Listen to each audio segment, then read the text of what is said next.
लोग कह रहे हैं कि भारत का रुपया लुढ़क रहा है, कमजोर हो रहा है। बॉस, यहीं से आप प्रधानमंत्री मोदी का गेम समझिए। मोदी ने डॉलर की बादशाहत खत्म करने की तरफ ऐसे स्टेप लेने शुरू किए हैं जिसका इंपैक्ट व्हाइट हाउस तक महसूस कर रहा है। ट्रंप समझ चुके हैं कि नरेंद्र मोदी ऐसा काम कर रहे हैं जहां से आगे बढ़ना मुश्किल, अमेरिका के लिए खाई में जाने जैसा हो। भारत की तुलना में ट्रंप चीन को लेकर उतना सख्त नहीं हो पा रहे, मगर जिस तरह के शब्दों का चयन कर रहे हैं उससे उन्हें मोदी के नए प्लान की भनक लग गई है। आरबीआई ने यूएई के दिरहम और इंडोनेशिया के रुपया के लिए रेफरेंस रेट्स इंट्रोड्यूस कर दिए हैं और इन देशों के साथ कारोबार में इंडियन करेंसी का भी इस्तेमाल होगा। लोकल लेवल पर ऐसे इंतजाम किए जाएंगे कि डॉलर की जरूरत ही न रहे और फिर भारत की जिस वाइब्रेंट डेमोक्रेसी को ट्रंप महसूस कर रहे हैं वो अमेरिकी डॉलर के लिए बहुत बड़ी चुनौती खड़ी कर देगा।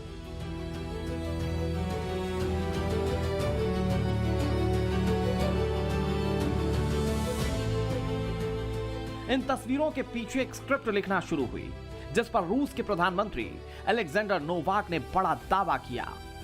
यह दावा कुछ ऐसा है जो रूसी तेल की रट लगाए ट्रंप को 440 वोल्ट का झटका देने जैसा है।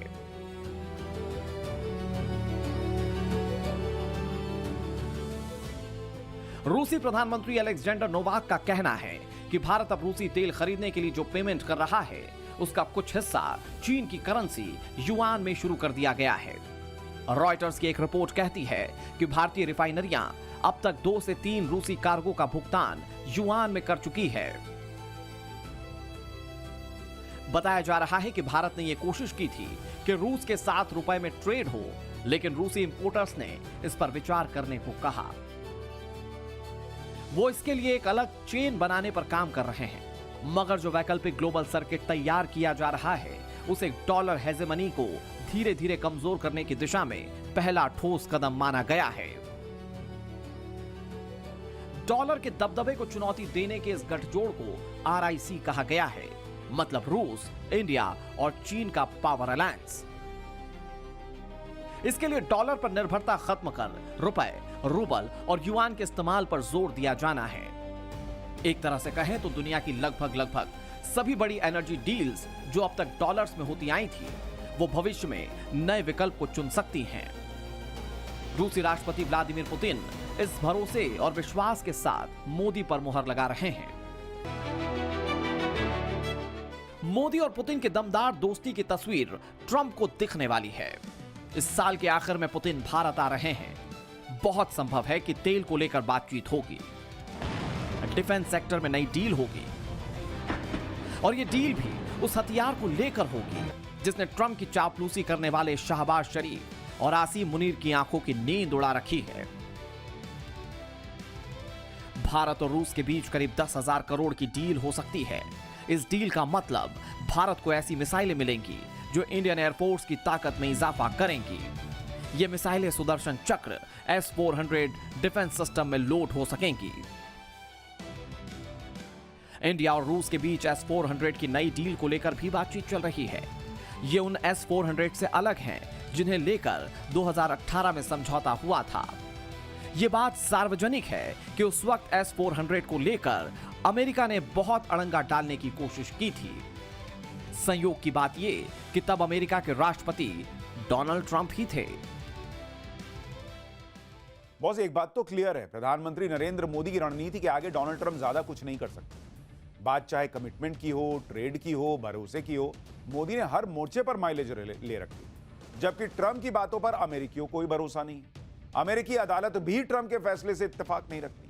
नवंबर महीने में ही अमेरिका की सुप्रीम कोर्ट में ट्रंप के टैरिफ पर बड़ी सुनवाई होनी और यह तय किया जाएगा कि राष्ट्रपति के पद पर रहते हुए उन्होंने जिस तरह अपार शक्तियों का इस्तेमाल कर लिया वो वैध है भी या नहीं। कई देशों पर लगाए गए ट्रंप के टैरिफ को अमेरिका की लोअर कोर्ट सिरे से खारिज कर चुकी। भाई साहब, ट्रंप चाहे दामाद को सेट करें, रिश्तेदारों को कहीं भी तेल खुदाई का ठेका दिलवा दें, जो पाकिस्तान में करना है करें, मगर ऐसा नहीं कि भारत उनकी अल्ल बल्ल कुछ भी करने पर हामी भर दे। भाई वो जो कहेंगे वही होकर रहेगा, इस पर थोड़ी ना मोदी मान जाएंगे। और उन्हें ट्रैक पर कैसे लाना ये मोदी दिखा रहे हैं दुनिया को। चीन और पाकिस्तान का सबूत सबके सामने। आज चीन भारत से बातचीत कर रहा है, मार्केट का खुला ऑफर दे रहा है। पाकिस्तान का ऑपरेशन सिंदूर के बाद से हाल क्या है वो दुनिया देख रही है और उसके चक्कर में वो ट्रंप की चापलूसी में जो है वो एकदम गिरा जा रहा है। ट्रंप ये, ट्रंप वो, ट्रंप शांति का मसीहा। अरे भाई, इससे मोदी को फर्क नहीं पड़ रहा, जितना चाटना है चाट लो ट्रंप का तलवा। भारत अपनी जरूरतों का तेल रूस से खरीद रहा है अभी तक और डंके की चोट पर खरीद रहा है। चाहे जिसको जो करना है करे। Working on some great deals between our countries. I spoke to Prime Minister Modi today, as I mentioned before, and we just have a very good relationship. And he's not going to buy much oil from Russia. He wants to see that war end as much as I do. He wants to see the war end with Russia, Ukraine. And as you know, they're not going to be buying too much oil. So they've cut it way back, and they're continuing to cut it way back. तेल का खेल एक बहाना है। असल में Trump Hindustan को target बनाकर अपना मतलब साधने में लगे हैं, जो कि अब होने से रहा। मोदी से मुंह की खाने और रूस से नाकाम होने के बाद ट्रंप ने दूसरे देशों को ढाल बनाकर चीन के खिलाफ पैंतरा चलना शुरू कर दिया है। ट्रंप आसियान समिट के बाद जापान का दौरा कर रहे हैं। ट्रंप के जापान जाने का मतलब चीन को एशिया में घेरने की उस स्ट्रेटेजी पर काम करने की कोशिश, जो फिलहाल असंभव सी दिखती है। डोनाल्ड ट्रंप सोचते हैं कि एशिया में उनके हिसाब से स्क्रिप्ट लिखी जाए, मगर क्या ऐसा मुमकिन है? इस पर बहुत शंकाएं हैं, खासकर तब जब भारत हर झूठ को बेपर्दा कर चुका है और प्रधानमंत्री नरेंद्र मोदी ट्रंप की बातों को सिरे से नकार चुके हैं। 21st सेंचुरी में दुनिया के सामने कितनी सारी चुनौतियां हैं, इससे हम सभी भली भांति परिचित हैं। आप ये भी जानते हैं कि जब जब जो चैलेंजेस दुनिया के सामने आए हैं, भारत ने आगे बढ़कर अपनी सकारात्मक भूमिका निभाई है। ग्लोबल फूड सिक्योरिटी में भी भारत निरंतर कंट्रीब्यूट कर रहा है। हमारे किसानों, हमारे पशुपालकों, हमारे मछुआरों के परिश्रम और सरकार की नीतियों से भारत का सामर्थ्य निरंतर बढ़ रहा है। लोग कह रहे हैं कि भारत का रुपया लुढ़क रहा है, कमजोर हो रहा है। बॉस, यहीं से आप प्रधानमंत्री मोदी का गेम समझिए। मोदी ने डॉलर की बादशाहत खत्म करने की तरफ ऐसे स्टेप लेने शुरू किए हैं जिसका इंपैक्ट व्हाइट हाउस तक महसूस कर रहा है। ट्रंप समझ चुके हैं कि नरेंद्र मोदी ऐसा काम कर रहे हैं जहां से आगे बढ़ना मुश्किल, अमेरिका के लिए खाई में जाने जैसा हो। भारत की तुलना में ट्रंप चीन को लेकर उतना सख्त नहीं हो पा रहे, मगर जिस तरह के शब्दों का चयन कर रहे हैं उससे उन्हें मोदी के नए प्लान की भनक लग गई है। आरबीआई ने यूएई के दिरहम और इंडोनेशिया के रुपया के लिए रेफरेंस रेट्स इंट्रोड्यूस कर दिए हैं और इन देशों के साथ कारोबार में इंडियन करेंसी का भी इस्तेमाल होगा। लोकल लेवल पर ऐसे इंतजाम किए जाएंगे कि डॉलर की जरूरत ही न रहे और फिर भारत की जिस वाइब्रेंट डेमोक्रेसी को ट्रंप महसूस कर रहे हैं वो अमेरिकी डॉलर के लिए बहुत बड़ी चुनौती खड़ी कर देगा।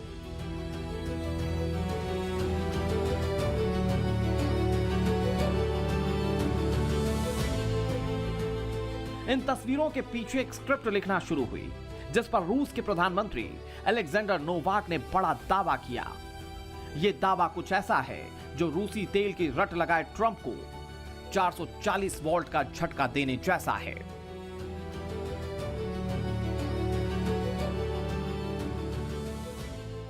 रूसी प्रधानमंत्री अलेक्जेंडर नोवाक का कहना है कि भारत अब रूसी तेल खरीदने के लिए जो पेमेंट कर रहा है उसका कुछ हिस्सा चीन की करेंसी युआन में शुरू कर दिया गया है।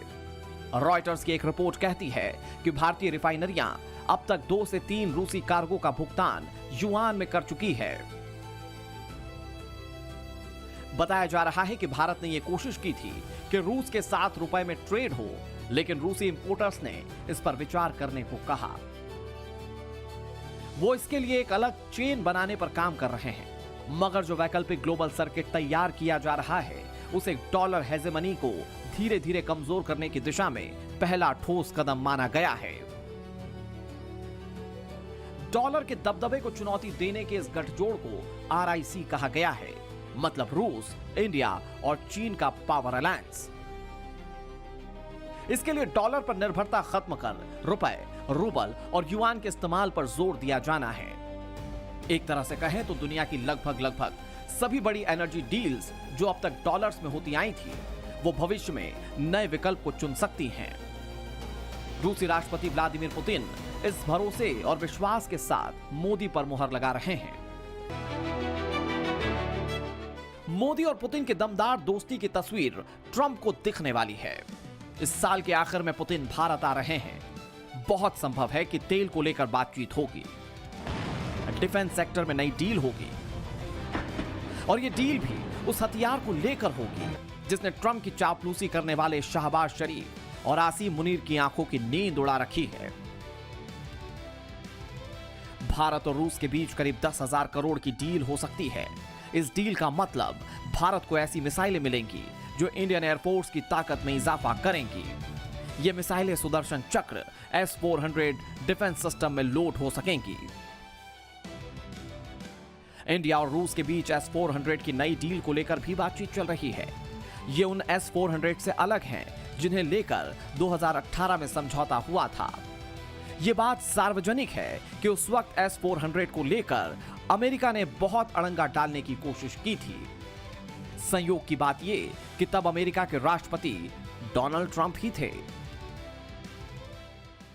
बॉस, एक बात तो क्लियर है, प्रधानमंत्री नरेंद्र मोदी की रणनीति के आगे डोनाल्ड ट्रंप ज्यादा कुछ नहीं कर सकते। बात चाहे कमिटमेंट की हो, ट्रेड की हो, भरोसे की हो, मोदी ने हर मोर्चे पर माइलेज ले रखी। जबकि ट्रंप की बातों पर अमेरिकियों कोई भरोसा नहीं। अमेरिकी अदालत भी ट्रंप के फैसले से इत्तेफाक नहीं रखती। नवंबर महीने में ही अमेरिका की सुप्रीम कोर्ट में ट्रंप के टैरिफ पर बड़ी सुनवाई होनी और यह तय किया जाएगा कि राष्ट्रपति के पद पर रहते हुए उन्होंने जिस तरह अपार शक्तियों का इस्तेमाल कर लिया वो वैध है भी या नहीं। कई देशों पर लगाए गए ट्रंप के टैरिफ को अमेरिका की लोअर कोर्ट सिरे से खारिज कर चुकी। भाई साहब, ट्रंप चाहे दामाद को सेट करें, रिश्तेदारों को कहीं भी तेल खुदाई का ठेका दिलवा दें, जो पाकिस्तान में करना है करें, मगर ऐसा नहीं कि भारत उनकी अल्ल बल्ल कुछ भी करने पर हामी भर दे। भाई वो जो कहेंगे वही होकर रहेगा, इस पर थोड़ी ना मोदी मान जाएंगे। और उन्हें ट्रैक पर कैसे लाना ये मोदी दिखा रहे हैं दुनिया को। चीन और पाकिस्तान का सबूत सबके सामने। आज चीन भारत से बातचीत कर रहा है, मार्केट का खुला ऑफर दे रहा है। पाकिस्तान का ऑपरेशन सिंदूर के बाद से हाल क्या है वो दुनिया देख रही है और उसके चक्कर में वो ट्रंप की चापलूसी में जो है वो एकदम गिरा जा रहा है। ट्रंप ये, ट्रंप वो, ट्रंप शांति का मसीहा। अरे भाई, इससे मोदी को फर्क नहीं पड़ रहा, जितना चाटना है चाट लो ट्रंप का तलवार। भारत अपनी जरूरतों का तेल रूस से खरीद रहा है अभी तक और डंके की चोट पर खरीद रहा है, चाहे जिसको जो करना है करे। Working on some great deals between our countries. I spoke to Prime Minister Modi today, as I mentioned before, and we just have a very good relationship. And he's not going to buy much oil from Russia. He wants to see that war end as much as I do. He wants to see the war end with Russia, Ukraine. And as you know, they're not going to be buying too much oil. So they've cut it way back, and they're continuing to cut it way back. तेल का खेल एक बहाना है। असल में Trump Hindustan को target बनाकर अपना मतलब साधने में लगे हैं, जो कि अब होने से रहा। मोदी से मुंह की खाने और रूस से नाकाम होने के बाद ट्रंप ने दूसरे देशों को ढाल बनाकर चीन के खिलाफ पैंतरा चलना शुरू कर दिया है। ट्रंप आसियान समिट के बाद जापान का दौरा कर रहे हैं। ट्रंप के जापान जाने का मतलब चीन को एशिया में घेरने की उस स्ट्रेटेजी पर काम करने की कोशिश जो फिलहाल असंभव सी दिखती है। डोनाल्ड ट्रंप सोचते हैं कि एशिया में उनके हिसाब से स्क्रिप्ट लिखी जाए, मगर क्या ऐसा मुमकिन है? इस पर बहुत शंकाएं हैं, खासकर तब जब भारत हर झूठ को बेपर्दा कर चुका है और प्रधानमंत्री नरेंद्र मोदी ट्रंप की बातों को सिरे से नकार चुके हैं। 21st सेंचुरी में दुनिया के सामने कितनी सारी चुनौतियां हैं, इससे हम सभी भली भांति परिचित हैं। आप ये भी जानते हैं कि जब जब जो चैलेंजेस दुनिया के सामने आए हैं, भारत ने आगे बढ़कर अपनी सकारात्मक भूमिका निभाई है। ग्लोबल फूड सिक्योरिटी में भी भारत निरंतर कंट्रीब्यूट कर रहा है। हमारे किसानों, हमारे पशुपालकों, हमारे मछुआरों के परिश्रम और सरकार की नीतियों से भारत का सामर्थ्य निरंतर बढ़ रहा है।